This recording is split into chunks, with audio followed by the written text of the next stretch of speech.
טילים ליער גדול ואבות, יהי חן וישר כוח. ועכשיו נעבור לחלק השני של האירוע של הבוקר הזה, שנכתב במיוחד עבורכם על ידי להקת הבית שלנו, להקת 4. אריה, בבקשה.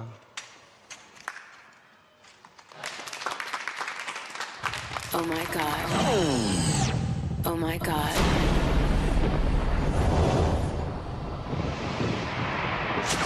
Oh my God.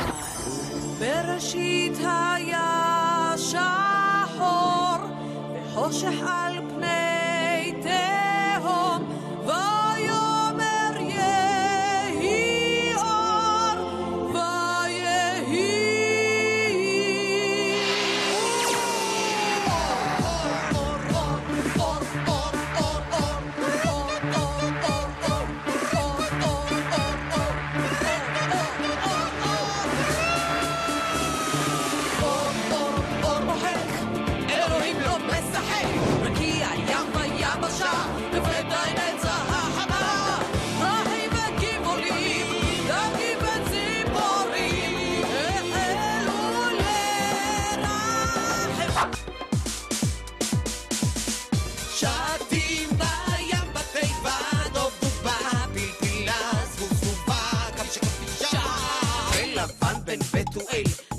המלך וגוליית ריסק אותו במחי של יד אשת לוט זונה הייתה ורחל ספעה קרה משה ירד מהר סיני שתי לוחות הברית אבל תוך שנייה שופר אותם וגילה את התרמית כולם היו שם חומרניים ועגל מזהב לאן הוא הלך? לקחו אותו היכן יוסף?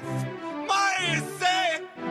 יוסף! אבא של יוסף לא דאג מאוד הוא נעלם תוך 2 שניות הוא לא ידע מה לעשות יוסף! הוא שאג בקול המתו בני הוא שם קצת חול הוא מירר כל הלילה וזה לא היה קל יוסף תחזור אל תיעלם זה שעזע זה אי אפשר להגיד דבר כזה אוי לעיניים ולאוזניים אני מצטער, אני אבדוק את זה, זה לא יכול לקרות, אני ממש לא מצטער. אוי, הנה דוב. נו, דוב, מה התגובות? אני מבינה שהיסטרי. מחר ב4, 4 אצלי במשרד. בכיף, אני אביא עוגה. נראה לי הוא אהב. מה זה אהב? תראי איזה שמחה. מבסוט לך הכל, יופי. היינו צריכות להגיד לו לבוא לגורילה. אוי, דוב! דוב! חבל. דוב! דוב!